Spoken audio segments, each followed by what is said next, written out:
BJP BRS పార్టీలు దిగజారుడు రాజకీయాలకు పాల్పడుతున్నాయని కరీంనగర్ సుడా చైర్మన్ నరేందర్ రెడ్డి ధ్వజమెత్తారు. బీఆర్ఎస్ పాలనలో అవినీతి రాజ్యమేలిందని, స్మార్ట్ సిటీ నిధులు ఉన్నా డంప్యార్డ్ సమస్యను గాలికొదిలేశారని విమర్శించారు.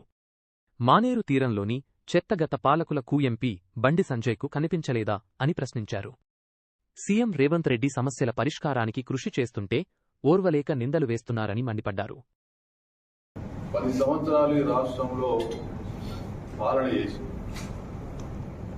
అవినీతి పాలన చేసి, నియంత పాలన చేసి, ప్రజా సమస్యలను పక్కకు పెట్టి 2009 నుంచి కరీంనగర్ నియోజకవర్గంలో గౌరవ శాసనసభ్యులు గంపల కమలాకర్ గారు ఇక్కడ శాసనసభ్యులుగా వ్యవహరిస్తా ఉన్నారు.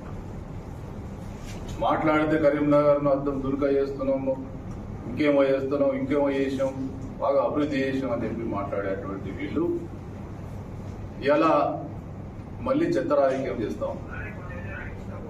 మానేరు అందాలను మేము చేస్తా ఉన్నాం, సబర్మతిలాగా తీర్చిదిద్దుతాం అని చెప్పి మాట్లాడిన వాళ్ళు, మానేరు తీరంకు 10 సార్లు పోయిన వాళ్ళు, 100 కోట్ల రూపాయలు పెట్టి అభివృద్ధి చేస్తామని చెప్పి చెప్పుకునేటోళ్లకు ఆనాడు ఆ డంప్ యార్డ్ కనబడలేదా అని అడుగుతాం.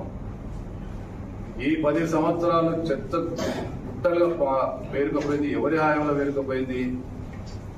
మీ 10 సంవత్సరాల పాలనలో ఇక్కడ గుట్టలుగా చెత్త పేరుకపోతే కనిపించకుండా మీకు దాన్ని ఏం చేయాలన్న సోయి లేక ఇలా కేవలం 2 సంవత్సరాల కింద చెప్పిన కాంగ్రెస్ ప్రభుత్వం మీద నిందలు వేసే ప్రయత్నం ఏదైతే ఉందో దయచేసి ప్రజలు గమనించాలని చెప్పుకుంటాం.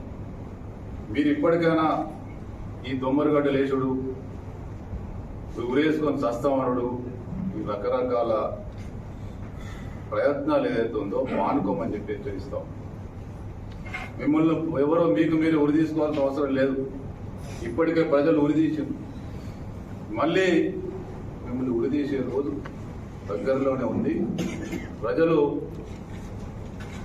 మిమ్మల్ని ఉరికిచ్చే రోజు కూడా దగ్గరలో. ఎందుక ఏం చేశారు? 20 సంవత్సరాలు ఇక్కడ శాసనసభ్యులు, 10 సంవత్సరాల అధికారం ఉంటుంది, కనీసం సోయి లేదు. స్మార్ట్ సిటీకి సంబంధించి 16 కోట్లు దాన్ని మరి ఆ చెత్తను తొలగించడానికి నిధులు వెచ్చించి ₹1 కోటి పని కూడా జరగకుండా చేతులు ఎత్తేసింది మీరు కాదా? దానిలో మీరు కేంద్రం ప్రభుత్వ వాటా, రాష్ట్ర ప్రభుత్వం సంబంధించి ఆనాడు మీరు చేసినటువంటి ప్రయత్నం విఫలం కాలేదా? అదే కాక మరి దాన్ని ఏ విధంగా ఆ చెత్తను పేరుకోకుండా చూడాలనేటువంటి సోయి ఎక్కడైనా మీకుందా? ఇవన్నీ మర్చిపోయి ప్రజలకు పెద్ద గుదిబండగా చేసి ఇవాళ మళ్ళీ చెత్త రాజకీయం చేయడం ఏంటి? కరీంనగర్ ఓటు మాట్లాడతారు, హుజరాబాద్ పోయి ఓటు మాట్లాడతారు. ఇక్కడ ఉండొద్దు, ఇక్కడ తీసేయాలి, ఈడంటారు, ఆడిపోతాడు, రావద్దు అంటారు.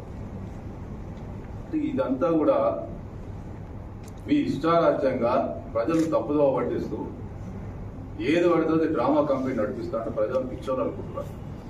ఏం చేసారు 10 సంవత్సరాలు ప్రజలకు తెలియదా? ప్రజల కళ్ళ ముందు అంతా ఉంది కదా. ఇలా ముఖ్యమంత్రి గారు ఒక చిత్తశుద్ధితోటి ఆ సమస్యను పరిష్కరించాలా, ఆ సమస్యను పరిష్కరించడం కోసం దీనికి ఏదైనా మార్గం చూడాలని చెప్పి ఒక మాట మాట్లాడితే దాని మీద ప్రతిరోజు ఒక చెత్త రాజకీయం చేస్తూ, బురద రాజకీయం చేస్తూ ఎవరికి వాళ్ళు డ్రామా నడిపిస్తా ఉన్నారు. గంగుల కమలాకర్ గారు దీనికి సమాధానం చెప్పాలి.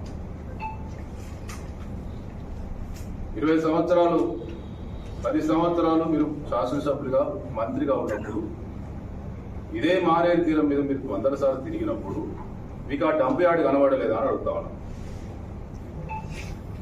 ఇవాళే కనిపిస్తుందా డంప్ యార్డ్?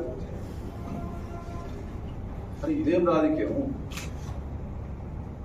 బండి సంజయ్ కుమార్ గారు 12 సంవత్సరాలు కేంద్రంలో అధికారంలో ఉంటారు.